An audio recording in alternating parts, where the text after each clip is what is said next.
Awesome. So now welcome to the Instagram algorithm lecture. Now this is going to be a little bit more advanced than we've been going through so far, but if you can understand this algorithm, if you can take what you learn here and actually understand it at its core fundamentals and then apply it to your Instagram account, you are going to be miles ahead of your competition and you're going to see some incredible growth on Instagram. So let's jump in. I'm actually excited to do this one with you because this is the stuff, the science behind Instagram that is, if you plug the right stuff in, you're going to get the right stuff out. So if you plug this in, you're going to get a lot of followers out the other side. So Instagram's algorithm decides what content to show on people's home feed. So if you're browsing your home feed on Instagram, Instagram have selectively curated what you're seeing. It's not showing you every single post from every single person you follow, but Instagram are actually using an algorithm to decide what they think is going to keep you on their app the longest, what they think you're going to enjoy the most and interact with the most, which ones of these posts are your favorites, in order to have you have the most pleasurable experience possible on their app, and therefore spend more time on it and come back and use it in the future. So you need to understand the same goes for people who follow your account. You will on average reach just 10% of the people who have decided to follow you. Meaning if 1,000 people decide that they like your account and follow you, that's not enough to actually get in front of those 1,000 people. When you put a post out, on average, you're actually going to reach just 10% of these people or 100 people. So this is where we need to work a little bit of magic, and we need to understand the algorithm first and foremost, and then we need to understand how to hack this algorithm in order to increase this exposure and be seen on as many people's news feeds as possible. So making sure that any photo that you post will go out to at least half of your followers, or sometimes even more than your followers, which we're going to get into that in a second. But how do you post a photo to 1,000 people and get 5,000 people to look at? You use the tips and tricks in this exact lecture. So this is what it's going to look like. This is what your current, on the left here, your current Instagram account may look like. I don't know if you're posting stretching bears in the water, but you're going to put a photo up and it doesn't actually attract new followers back to your account. And you probably get 52, maybe 100, maybe you're getting 1,000 likes, but you're not getting the full capacity of likes that you actually can get. When you use these strategies that we're going to teach you, you're going to actually get new followers for every piece of content that you post. So one of the biggest growth strategies now is just going to become posting more content and then using these strategies to boost that content so that you're getting these new followers back, and they're more likely to like your next photo and help that do really well. And of course, you're going to get a lot more interaction on the photos that you post. You're going to get more engagement, more likes, more comments, and your Instagram account really is just going to be seen as much more popular from Instagram, and they're going to help you boost it. But to understand how to get Instagram to actually boost your account, you need to understand the answer to this question. And the question is, what does Instagram want? Because if we know what Instagram want, we can give Instagram what they want, and therefore they can give us what we want, which is more exposure. So the simple answer to the question is that Instagram want high quality content that people absolutely love, because for the simple reason that they want people to use their app more.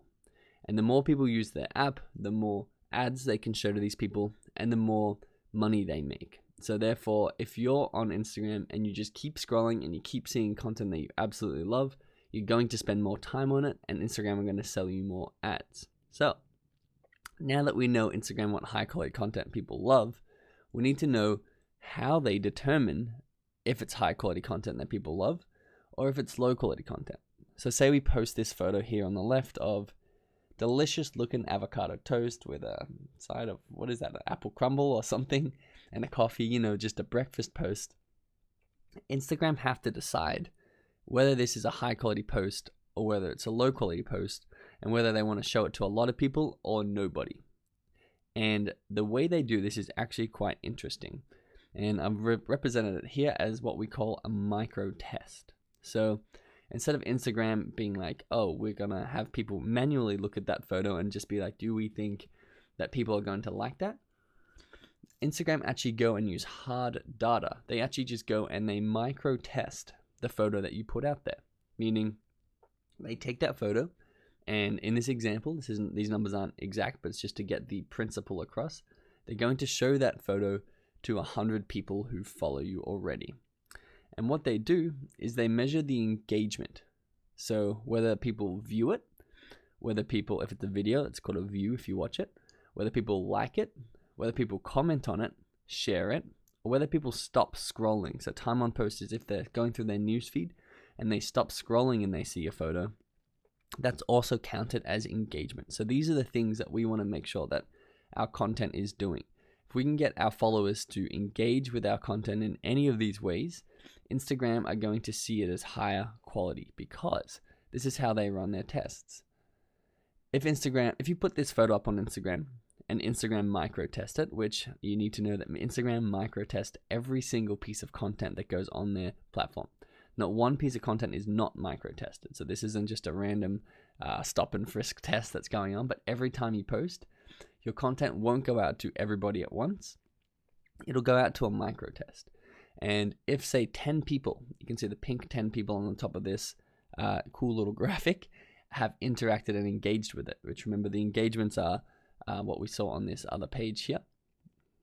If we can go back, I think we've gone back too far. So these are the engagement. This is how people engage. They view it, they like it, they comment on it, they share it, or they stop scrolling. So if 10 people have done that, Instagram are going to see that and say that, wow, 90 people actually didn't engage with this and therefore wasn't interested in it. Therefore, this is low quality content because only 10 out of 100 people actually engaged with it.